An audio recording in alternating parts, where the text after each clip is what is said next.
Hi, Saints. Welcome back to Monday Mentor. As always, it is a delight to be with you. Oh my gosh, 2020 just keeps going. Good grief. It's like the Energizer Bunny.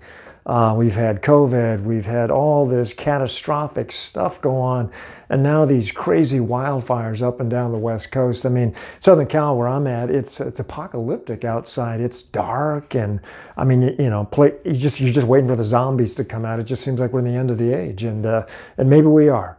And it might be time for the church to rise up. This Monday Mentor is not about the last days or the end times, although I do believe we might just be in those. I want to talk about a D word, and that word is a popular word in our culture. And depending on which way you fall to the right or left of the D word, it creates a very, very different emotional response and action as human beings. And that word is deserve. It's popular in our culture to have deserve means something like, I don't deserve that. I deserve a better life. I deserve to be loved. I deserve to be treated well. And there is some truth to that. And it might be that particular definition or way of thinking that leads to our cancel culture, that because you're not good for me or you don't benefit me, I'm just going to cancel you. There's no need for me to have you around, no need for me to have negative vibes around.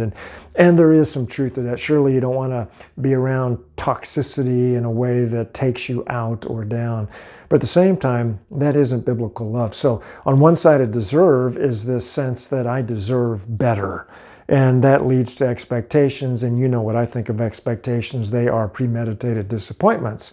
And so if you want to be disappointed, then have expectations. Now, expectations then leads to another D word. So because I deserve more, then I have expectations that leads to a demandingness, if you will. That I just expect and demand that people treat me a certain way because I'm going to hold myself up in that way. And on one side, good for you that you would take a hold of your life and stand up. On the other, it might not be quite what Jesus means when it comes to taking hold of our faith. The other side of the D word, if you want to go to the left, if you will, and I'm not meaning right and left politically, just right and left, polar opposites.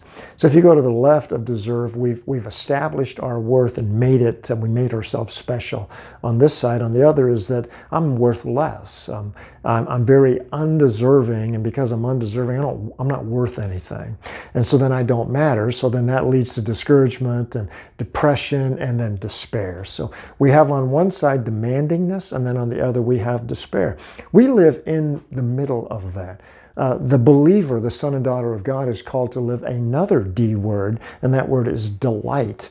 We delight ourselves in the Lord, and then He will give us the desires of our hearts. Often that just is translated, if I love God and I tithe and I witness and I read my Bible and do what I'm supposed to do, He's going to give me what I want. My dad's going to be really nice to me. He's going to buy me a brand new BMW when I turn 16 because I'm a good kid. I deserve it. It's not quite what that verse means. There's an aspect of delight, relationship, being in the Father, in relationship with the Father, that His delight is upon me. And as He begins to transform my heart, His ways, His values, His life, the kingdom, the expression, the son that I was created to be starts to rise up and reflects Him. Delight. So I want to encourage you today to ponder this reality, this word, deserve. Biblically speaking, now just back to the Bible, if I use the word deserve, I'm just going to be candid with you. I don't want what I deserve. I don't want what I deserve at all. What I deserve is to be separated from God's presence. What I deserve is to be fired from the family business. I'm the junior partner who's tried to take the partnership over the company over. I've told the senior partner, God Himself, that he's not running the company right, not doing things right. I have been a flaky employee, let alone a awkward, unfaithful son. And so I don't deserve His grace. I don't deserve His forgiveness, not once, not twice, not 3 times, but a multitude of times that I have come to the Father and asked for forgiveness. And the older I get in the Lord, and I think you would concur with me, the sins I commit, I don't commit because I don't know they're sins. I just choose to do what I'm going to do. And God still forgives me. Our problem is we've assigned worth to the word deserve. I just want to remind you that you are worth the death of His Son. God spent Jesus on you. So this is not a question of your worth. Are you worth something to God? Absolutely. He loves you. He cares about you so much so that Jesus himself would give his entire life for you and for me so that we could be invited back to the table and there'd be a way for us to be in communion and relationship with the Father. So you are worth something. Are you deserving of his love? No. Have we been good enough for his love? No. Will we ever be? No. Jesus has made a way. So if you and I would take that and no longer live in a deserving or undeserving mentality, I'm worth less, or I demand more, so I live in despair or demandingness instead, I don't deserve God's love. It fosters delight, and in delight, there's gratitude. And where there's gratitude, there's deep appreciation for the things of God and for life. It frees me to receive his love and to give his love. So I pray that today you would choose the word delight. And in his delight, you would realize you are undeserving, but you are not worth less. You are highly worthy because he spent his son. Not deserving so that you can demand and get what you want because you're one of the king's kids.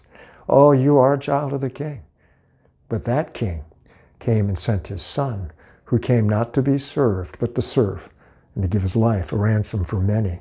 So may you and I live in such a way that we ourselves would love others as we love ourselves, loving God with all that we are, that we would look and act like Jesus and join Paul in saying, be imitators of me as I am of Christ, as I do all that I can to live my life authentically for my King, who has saved me so radically, and I am not deserving, but I'm going to live in his delight, and I want you and everybody I know to come into his delight. God bless you. Have a great day today.